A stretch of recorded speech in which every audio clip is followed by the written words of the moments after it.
पक्षाच्या प्रमुख या ठिकाणी रेखाताई ठाकूर आणि सन्मानित व्यासपीठ,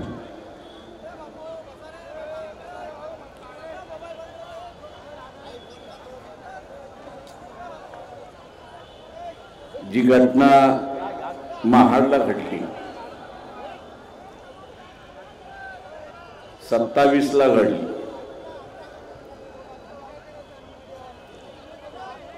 त्याचा पुन्हा असारा आपण कार्यक्रम आता असारा 2023 ला घेतो.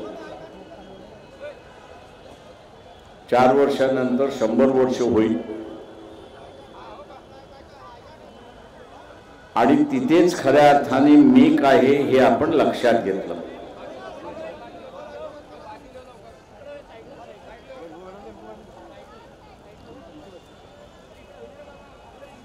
हा व्यवस्थेचा भाग आहे असं मी त्या ठिकाणी मानतो.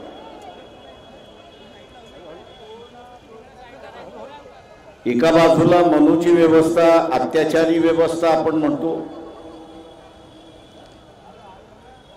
अधिकार हिसकावून घेणारी व्यवस्था आपण मानतो, न्याय न देणारी व्यवस्था आपण मानतो, समता प्रस्थापित होत नाही असं आपण त्या ठिकाणी मानतो, व्यक्ती स्वातंत्र्य नाकारणारी अशी आपण संस्था त्या ठिकाणी मानतो. आणि म्हणून आपण आज सरळ संविधान, या संविधानातून निर्माण केलेली व्यवस्था ही आपण पुरस्कार करतोय अशी असणारी परिस्थिती आहे. हा संघर्ष की ज्या संघर्षाला बाबासाहेबांनी इतिहासामध्ये क्रांती, प्रतिक्रांती, रेव्होल्यूशन, काउंटर रेव्होल्यूशन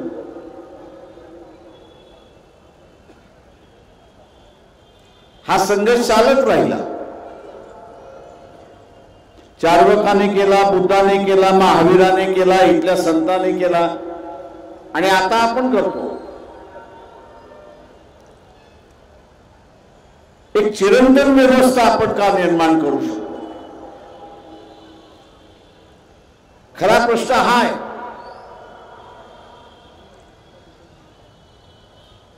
की ते चिरंतन व्यवस्था आपण करू शकलो नाही याचं कारण आपल्याला मिळालेल्या स्वातंत्र्यामध्ये जे स्वातंत्र्य मिळालं गुलामीनंतर, आपण असं मानत गेलो की आता हे झालं, आमचं संपलं. आणि या मानसिक भावनेमध्ये आम्ही गेलो की आता आम्हाला लढण्याचं कारण नाही.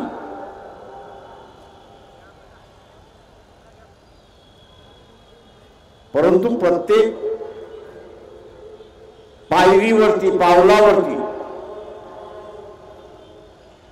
ती पायरी गाठायला, ते पाऊल टाकायला ताकद लागते, संघर्ष लागतो.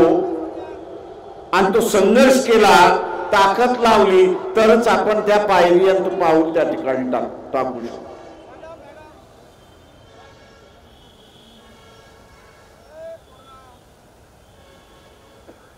हे जोपर्यंत आपल्या मनामध्ये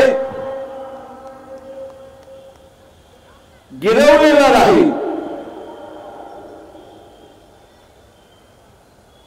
तोपर्यंत आपण असणारा आपल्या केलेल्या क्रांतीच्या विजयाच्या बाजूला,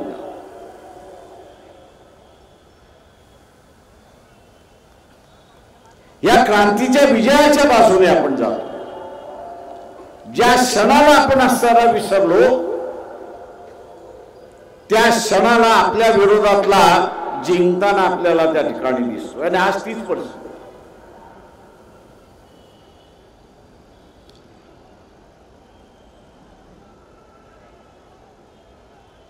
समाजामधलं एकोपा पाहिजे की समाजातला विभक्तपणा पाहिजे, हा त्याच्यातला महत्वाचा. विषमता पाहिजे असेल, गुलामी पाहिजे असेल,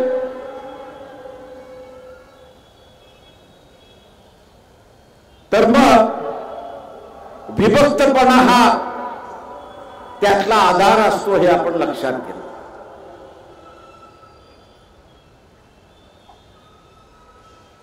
कारण विभक्तपणा आला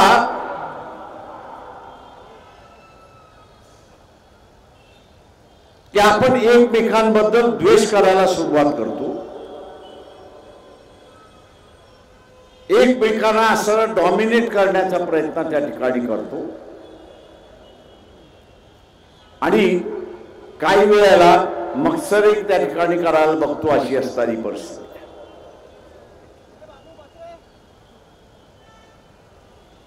तो माझा नाही अशीच भावना आपली असणारी त्या ठिकाणी.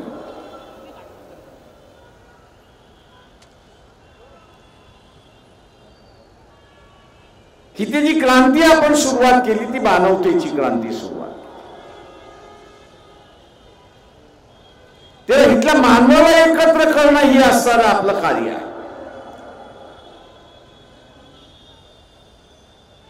आणि म्हणून आपण असणारा मानतो की आम्ही असणारा समूहाला एकत्र करण्याच्या मार्गावरती लागलेलो आहे. हा लढा विभक्त विरुद्ध एकता आणण्याचा भाग त्याच्यात नाही.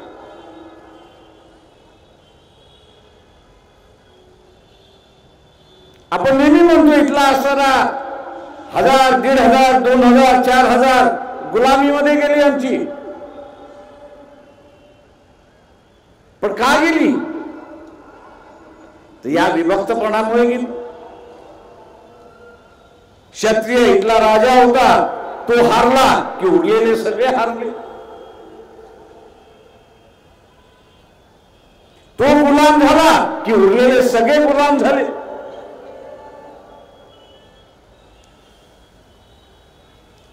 आणि या विभक्तपणामध्येच या देशाची गुलामी आहे.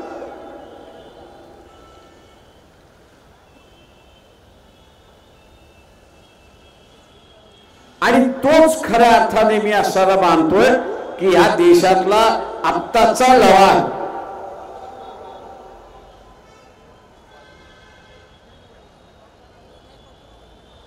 कारण वर्चस्व ही जी संकल्पना आहे, ही संकल्पना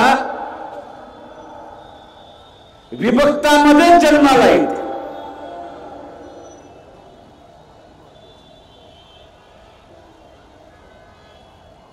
वर्चस्वाची संकल्पना जी आहे ती विभक्तामध्ये जन्माला येते आणि टिकते.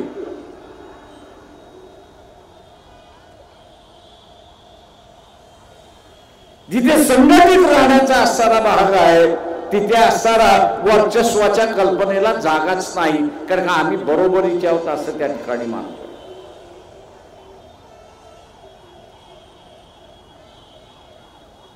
आजचा हा जो लढा आपण असणारा पाहतोय, मार्च एप्रिल मध्ये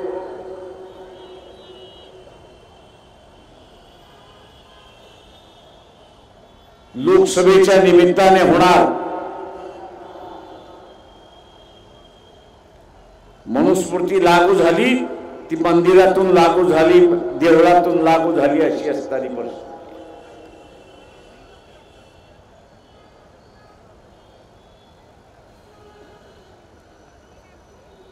तिच्या जागी नवीन कायदा जो आला, संविधानाचा कायदा आला, तो मंदिरातून आला नाही तर तो असणारा पार्लमेंट मधून आला, संविधान सभेतून आला अशी असणारी परिस्थिती आहे.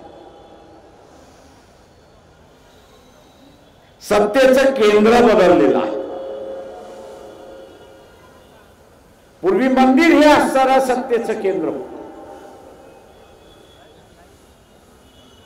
शिवाजी महाराजांवरनं आपल्याला त्या ठिकाणी दिसतंय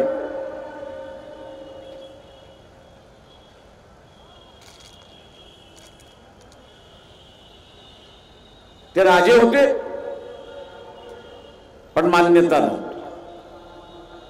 काय का धर्माने मान्यता दिली आणि मग गागा वाटाला बोलून ती धर्माने मान्यता मिळाली. त्यावेळेस सेंटर ऑफ पॉवर आपण जर म्हटलं तर हे धर्म.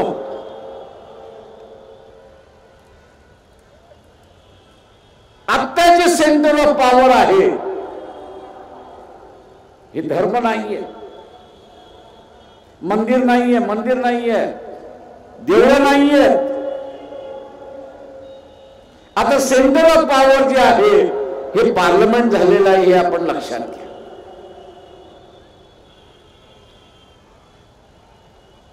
त्याच्यावरती ज्याचा ताबा, त्याची व्यवस्था ही आपण लक्षात घ्या.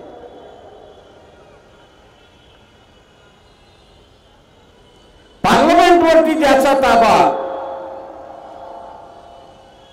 त्याचीच व्यवस्था ही आपण सर्व लक्षात घ्या.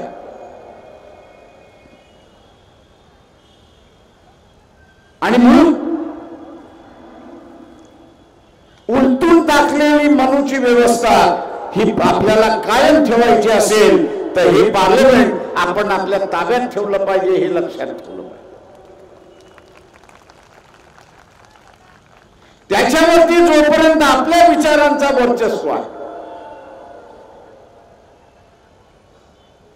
तिथे जोपर्यंत आपल्या विचारांचं वर्चस्व आहे, तोपर्यंत आपली क्रांती यशस्वी, तोपर्यंत आपली असणारी क्रांती यशस्वी. ज्या दिवशी आपल्या विचारांचा पराभव झाला त्या दिवशी प्रतिक्रांती विजय झाली, हे लक्षात घ्या.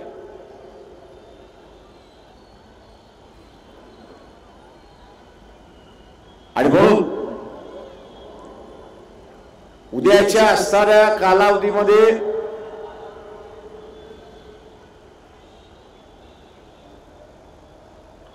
कशी परिस्थिती निर्माण होईल, कशी होणार नाही, हे आज सांगता येणार नाही. दबावाचं राजकारण चाललेलं आहे, दमबाजीचं राजकारण चाललेलं आहे.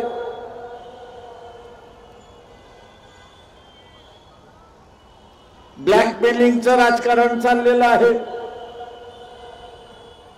कशासाठी? तर मार्च एप्रिल मध्ये ज्या निवडणुका होतील त्या निवडणुका या प्रतिक्रांतीवाद्यांना जिंकायच्या आहेत आणि म्हणून त्यांचे हे प्रयत्न चालू. प्रतिक्रांतीवाद्यांना ते जिंकायचे आहेत आणि म्हणून त्यांचा असणारा प्रयत्न त्या ठिकाणी चाललाय. मी या सगळ्या ब्लॅकमेल होणारे जे आहेत किंवा ज्यांना केल्या जात आहे त्यांना असताना एवढंच सांगणार आहे की वाघ म्हटला तरी खातो आणि वाघोबा म्हटला तरी खातो. इलेक्शनच्या अगोदर सांगितलं जाईल आम्ही काही कारवाई करत नाही, तुम्ही असताना एकत्र येऊ नका.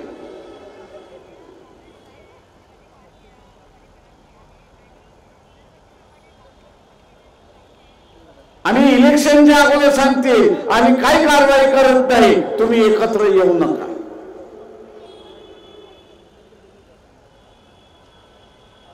एकदा दगडाखालचा हात खाली निघून गेला, दगडाखालचा हात निघाला तर मग हाच वाघ वाघोबा होऊन खायला सुरुवात होईल अशी असणारी परिस्थिती, खायला होईल अशी असणारी परिस्थिती आहे.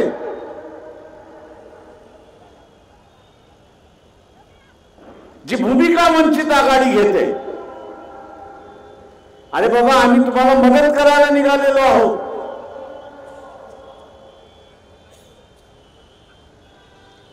काँग्रेसवाले असतील, राहुल गांधी असतील, एनसीपी असेल, शरद पवार असतील, आम्ही असताना हे जे प्रतिक्रांतीचं भूत उभं राहिलेलं आहे नागपूरमधून त्याला काढण्यासाठी आपल्याला मदत आम्ही करत आहोत. पण दुर्दैवाने हे नागपूरच्या भूताला काढण्याच्या ऐवजी ते मलाच काढायला निघालेत अशी असणारी परिस्थिती.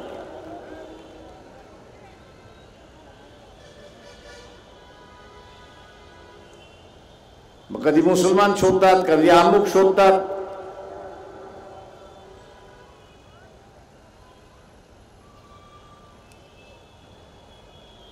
ही जी तऱ्हा आहे, या तऱ्हेतून कोणाचं भलं होणार नाहीये. उलट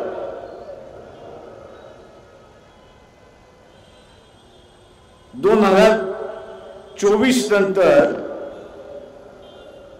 एक करंट खातल्या जातील आणि शिरलेलं कुणीच उरणार नाही अशी परिस्थिती.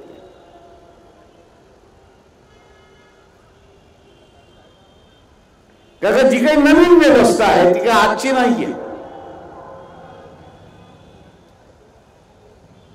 जे नागपूरमध्ये आपण बसलोय त्यांनी असताना 50 साली सांगितलं की हे संविधान आम्ही मान्य करणार नाही, आम्हाला संधी मिळू द्या, आम्ही हे संविधान उलटून टाकल्याशिवाय राहणार नाही, ही घोषणा केलेली आहे. आणि संधी आल्यानंतर कोण उलटून टाकणार नाही, कारण का पुन्हा वर्चस्वाचा मार्ग मोकळा होतो.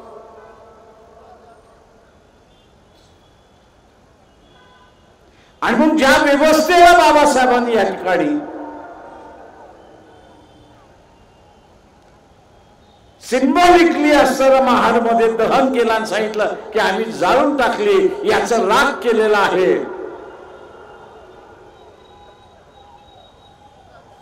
ती व्यवस्था पुन्हा जिवंत होऊ द्यायची का, हा खरा प्रश्न तुमच्याकडे आहे, हे लक्षात घ्या. तेव्हा आलतू फालतू चर्चा ज्या चाललेल्या आहेत त्या पहिल्यांदा बंद करा.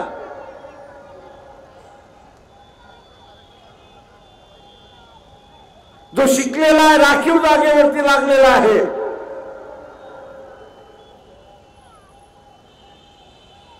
तो आता म्हणतो अबोकडं आलं, तर म्हटलं येऊ द्या, काय फरक पडतो.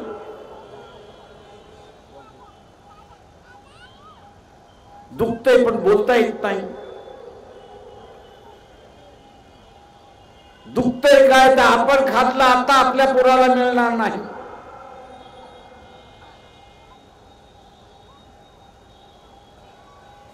आणि आम्ही तुम्हाला जेव्हा सांगत होतो, अरे बाबा तुम्ही आरक्षण वर्गामध्ये हुशार आहात,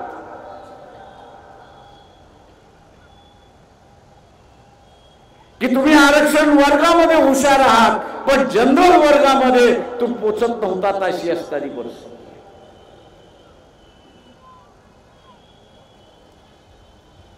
किंवा याही वर्गाला मी असताना सांगतोय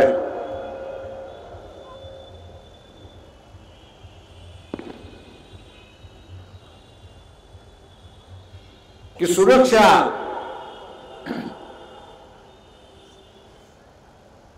ही व्यक्तिगत नसते, तर ती सिस्टम मध्ये असते.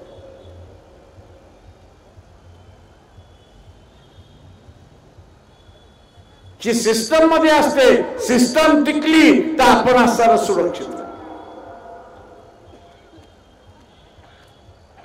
आता ही जबाबदारी आहे की ही असणारी व्यवस्था सुरक्षित करण्याची जबाबदारी.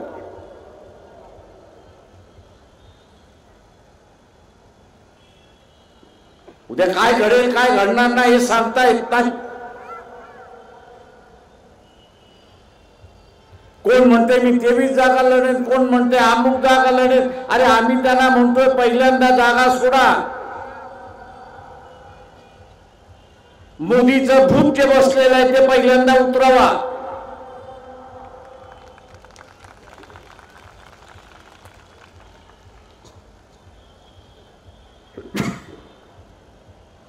पक्ष वाढवणं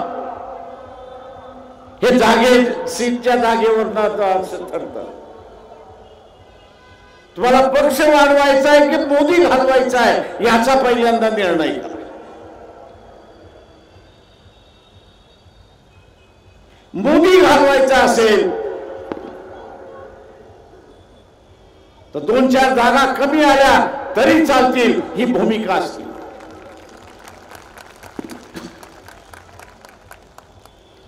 नाही की मला एवढ्याच जागा पाहिजे, मोदी तुमच्या बोकांडी बसल्याशिवाय राहणार नाही आणि तुम्ही तिहार जेलमध्ये गेल्याशिवाय राहणार नाही. चुका माणसांकडून होतात नाही असं नाही. मोदीने चुका केल्या नाहीत असं कोणी म्हणत असेल तर साफ चुकीचं आहे.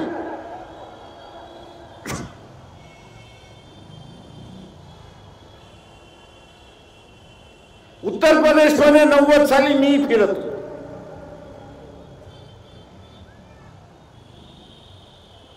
उत्तर प्रदेश मधल्या, बिहार मधल्या काही भागांमध्ये संध्याकाळी 7 वाजले की आज जशी आपण गाडी चालवतो तशी गाडी चालवता येत नव्हती. तिथेही कॉन्वॉय यांनी असताना चालवायची अशी असताना परिस्थिती होती.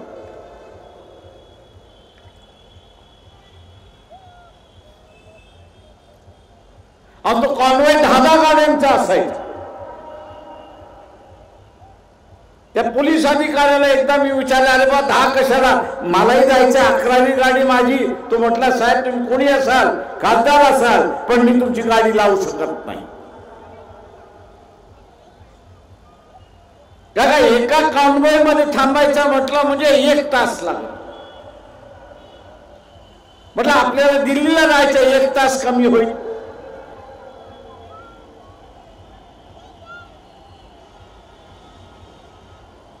तो म्हटला मी मला सोडू शकत नाही.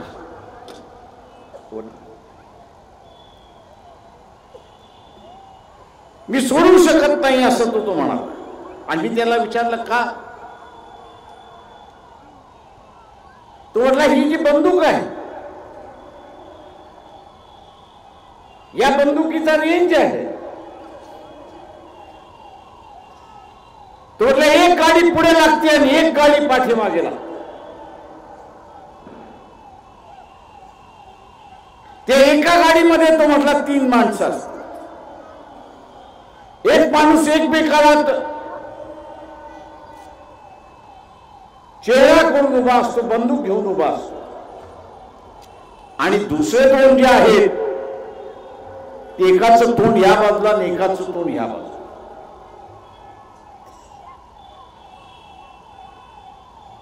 तर म्हटलं याचं कारण काय. तेव्हा तो म्हणाला की गाडी कॉन्वॉय रेंज मध्ये असेल, या बंदुकीच्या रेंज मध्ये असेल तर आम्ही तुम्हाला वाचवू शकतो, या बंदुकीच्या रेंज मध्ये नसेल तर आम्ही तुम्हाला वाचवू शकतो. मोहन भागवत माझा असताना आपल्याला सवाल आहे,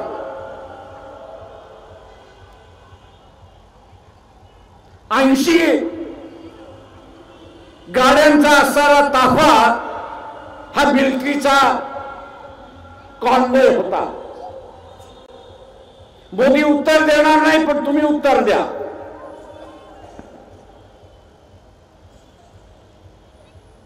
ऐंशी गाड्यांचा ताफा होता. मिलिटरीच्या गाड्या ज्यावेळेस जातात 10च्या वरती जात नाही, आणि 10च्या वरती ज्यावेळेस जातात त्यावेळेस त्या डबल पॅक केलेल्या असतात. बॉम्ब ब्लास्ट झाला तरी त्याच्यातला माणूस वाचला पाहिजे या दृष्टिकोनातून आहे. जी लॉरी उडवण्यात आली होती, जी ट्रान्सपोर्टची गाडी उडवण्यात आली होती, त्याच्यामध्ये जवान गेले, ती डबल पॅक होती का याचा खुलासा करा. ती डबल पॅक होती का याचा खुलासा करा. दुसरं तिथे असणारा 80 किलोमीटर 80 गाड्यांचा जो ताफा होता, त्या ताफ्यामधल्या असणाऱ्या जो कॉन्वॉय होता त्याच्या पाठीमागे आणि पुढे ज्या गाड्या होत्या त्या गाड्यांमधल्या असणाऱ्या बंदुका ज्या होत्या त्याचं रेंज काय होतं ते सांग.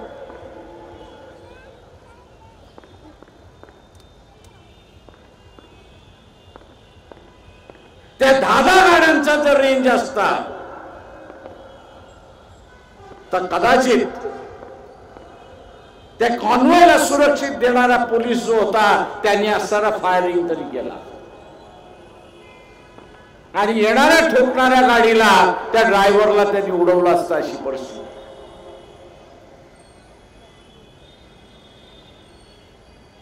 आज मी इंडियातल्या असणाऱ्या अनेक नेत्यांना म्हणतो, अरे असे अनेक प्रश्न आहेत की जे आपण असणारा उपस्थित करू शकतो. या 56 इंच छातीमध्ये गाठे आणि फोके एवढंच बसलेलं आहे, दुसरं काहीच नाही. गाठ्या आहे आणि असणारा फाफडा आहे, त्याच्या पलीकडे काहीच नाही.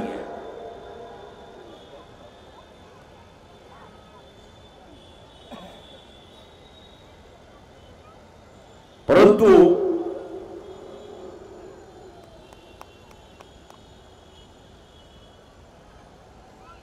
तुम्ही एकत्र आलात तर आमचा भेजा आम्ही तुम्हाला देतो ना.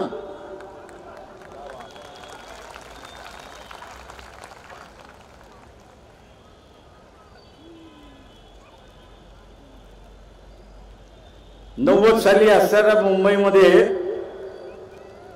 ब्लास्ट झाला.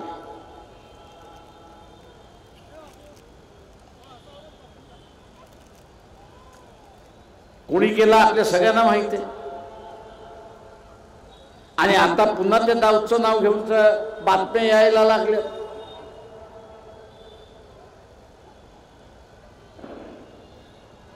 मी इंडियावाल्यांना म्हणालो,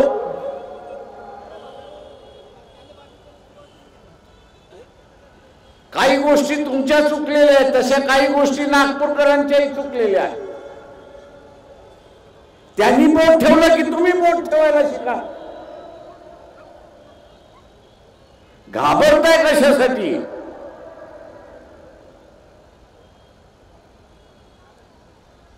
मी असं मानतोय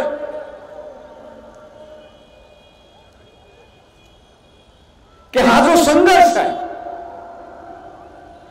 या संघर्षामध्ये आपण जिंकलो तर पुन्हा 500 वर्ष 1000 वर्ष ही व्यवस्था चालत राहील, हे आपण असताना लक्षात घ्या. म्हणून एकत्र येतील नाही येतील याचा आपल्याला सांगता येत नाही. आले तर फार चांगलं आहे, त्याचं स्वागत आपण असताना करूया. पण आले नाही तरी आपल्याला लढावं लागेल, हे असताना लक्षात घ्या.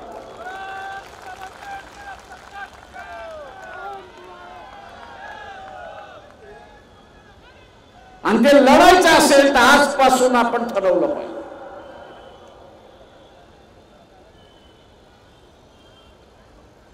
त्यापासून आपण ठरवलं पाहिजे. आणि ते म्हणजे की फालतू चर्चा सगळी बंद. एकच चर्चा की मी ज्या मतदारसंघातला आहे, नागपूर मधला आहे तर नागपूर लोकसभा, नागपूर ग्रामीण असेल तर नागपूर ग्रामीण लोकसभा, भंडारा गोंदिया असेल तर भंडारा गोंदिया, चंद्रपूर असेल तर चंद्रपूर, वर्धा असेल तर वर्धा, अमरावती असेल तर अमरावती, गडचिरोली असेल तर गडचिरोली, या आम्ही जिंकल्याशिवाय राहणार नाही, ही खुंदाट आपण त्या ठिकाणी बांधली.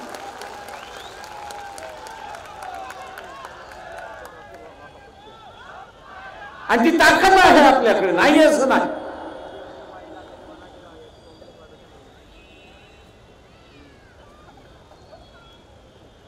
फक्त विचलित होऊन त्या ठिकाणी चालणार नाही. शिकारी जसा शिकार करायला जात असताना त्याची शिकारावरती नजर असते, त्याच पद्धतीने मी ठरवलं पाहिजे, आपण सगळ्यांनी त्या ठिकाणी ठरवलं पाहिजे की ह्या लोकसभा आम्ही जिंकल्याशिवाय राहणार नाही आणि जे जे करावं लागेल ते आम्ही केल्याशिवाय राहणार नाही.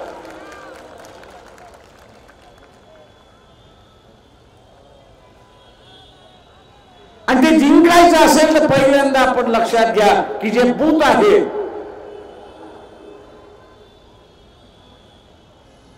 की तिथे 800-1200 मतदानाचं बूथ आहे, त्या 800-1200 मतदानाच्या बूथ वरती मी असताना ज्या पक्षाला सपोर्ट करेल त्या पक्षाला किमान 500 मतं जातील हे मी बघेन. 500 मतं जातील हे बघेल. मग विकत घ्यावे लागले तरी विकत घेईन, मैत्री करून घ्यावे लागले तर मैत्री करून त्या ठिकाणी घेईन, पण घेईनच, ही खुंदाट त्या ठिकाणी बांधली पाहिजे. उमेदवार येईल न येईल, उमेदवार येईल न येईल, उमेदवाराची वाट न बघता मीच उमेदवार आहे हे ठरवून आपण इलेक्शन मध्ये उतरला पाहिजे, हे लक्षात.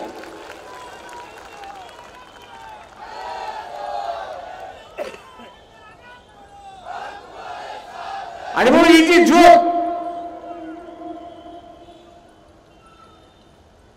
महात्मा फुलेंनी सुरुवात केली,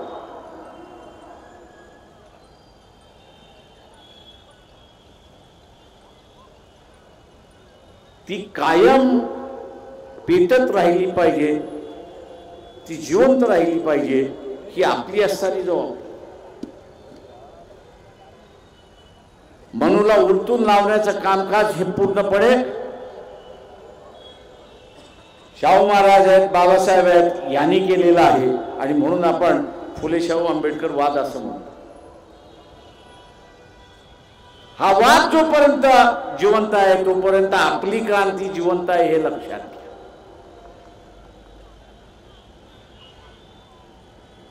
उद्या आपली क्रांती जिवंत आहे आणि ती क्रांती ही जिवंत ठेवणं म्हणजेच बाबासाहेबांनी 27 साली जी मनुस्मृती जाळली तिला कायम गाडून ठेवणं हे आपलं असणारं काम आहे.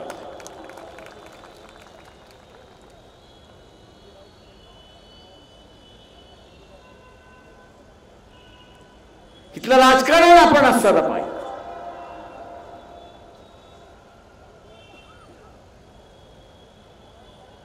तर आम्ही सर्व हिंदूंना एकत्र करतो म्हणून सांगितलं जातं.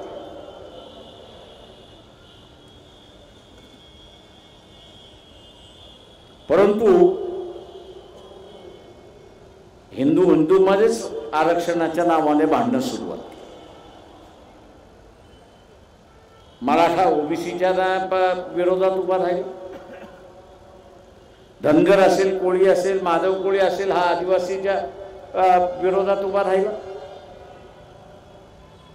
आता इथे अबकडं सुरुवात केलं तर अबकडं सुरुवात केल्यानंतर सगळ्या SC ST मध्ये असताना भांडणं सुरुवात करून दिली. म्हणजे बापात बाप नाही, लेखात लेख नाही अशी अवस्था निर्माण करायची. आणि याच्यावरती मुलायमा द्यायचा.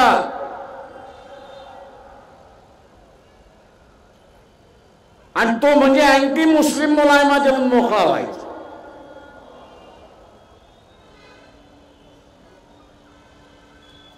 इथल्या हिंदूंना एकत्र करायचं असेल तर कधी आरक्षणाच्या नावाने, कधी अँटी मुस्लिमच्या नावाने, म्हणजे निगेटिव्ह राजकारण, निगेटिव्ह विचारसरणी, नकारात्मक द्वेषाची राजकारण. RSS वाल्यांना सांगतो की तुम्हाला असणारा सगळ्या हिंदूंना एकत्र यायचं असेल तर एक कार्यक्रम मी तुम्हाला देतो, एकच कार्यक्रम देतो. स्वीकारता येतो का बघा, त्याचा पुरस्कार करता येतो का बघा. कोणाची प्रॉपर्टी आपल्याला हिसकावून घ्यायची नाही, कोणाचं घर आपल्याला हिसकावून घ्यायचं नाही. फक्त एकच गोष्ट करायची आहे आणि ती म्हणजे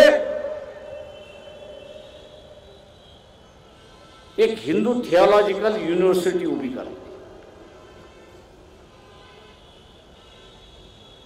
एक हिंदू थिओलॉजिकल युनिव्हर्सिटी उभी करायची की धर्माशिवाय दुसरं काहीच करणार नाही.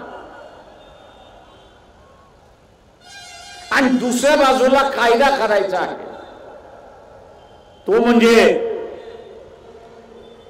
हिंदू समाजामधला पुजारी जो असेल, हा पुजारी त्या थिओलॉजिकल कॉलेज मधला डिग्री होल्डर पाहिजे. कुठल्याही जातीचा, कुठल्याही धर्माचा. जातीवरती राहणार नाही तर विद्वत्तेवरती राहील, हा माझा सजेशन आहे. RSS वाले स्वीकारता का सांगा.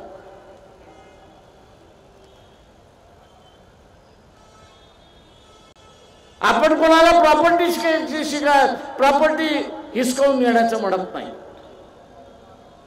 एकोपणा आणायचा आहे. आज माळी असेल ते त्यांच्यामधला सुद्धा पुजारी, धनगर आहे त्यांच्यामधला सुद्धा पुजारी. तेली मधला आहे तो त्यांच्यातला पुजारी आहे, हा त्याच्याच समाजापुरता पुजारी आहे, तो हिंदू समाजाचा पुजारी होत नाही. तो हिंदू समाजाचा पुजारी होत नाही. मी जी संकल्पना आपल्या पुढे मांडतोय की आपण जो पुजारी करणार आहोत तो हिंदू धर्माचा पुजारी त्या ठिकाणी होणार मान्य करणार असाल तर मी हात पुढे करायला तयार आहे. पण त्याचबरोबर मी जसं म्हटलं की जातीवरचा पुजारी होणार नाही याचा पार्लमेंटचा कायदा त्या ठिकाणी झाला. शिक्षणाविद्वत्तेवरती इथला असणारा पुजारी होईल, जात व्यवस्थेचा पुजारी बॅन केला जाईल, बंद केला जाईल, नाकारला जाईल. ही व्यवस्था आपण स्वीकारता का? तर इथला असणारा समाज एकत्र आपल्याला त्या ठिकाणी करता. बघा विचार करत जमतोय का? नाही तर आपला संघर्ष हा चालत राहणार. तुम्ही विभक्तवाद वाढवत जाणार आणि आम्ही असं एकत्र करणारा वाद त्या ठिकाणी चालवत राहू. आणि म्हणून मित्रो, ही जी फालतू चर्चा चालते ना ती जरा बंद करा. ताटात काय वाढले ते असताना पहिल्यांदा बघा. आत्ताच्या ताटामध्ये जे वाढलेलं आहे ते इथला असणारा लोकसभा ही आपल्या विचाराने त्या ठिकाणी चालली पाहिजे, ही आपल्या ताटातलं वाढलेलं आहे. आणि उद्याची लोकसभा ही आपल्या शाहू फुले आंबेडकर वादाने त्या ठिकाणी चालली पाहिजे. तर या विचाराचाच माणूस तिथे जाऊन पोचला पाहिजे हे आपण लक्षात घ्या. आणि मग त्यासाठी हिमाशी म्हटल्याप्रमाणे जे करायचं आहे ते करण्यासाठी आपण सज्ज राहा एवढंच बोलतो आणि आपली रजा घेतो. जय भीम, जय भारत.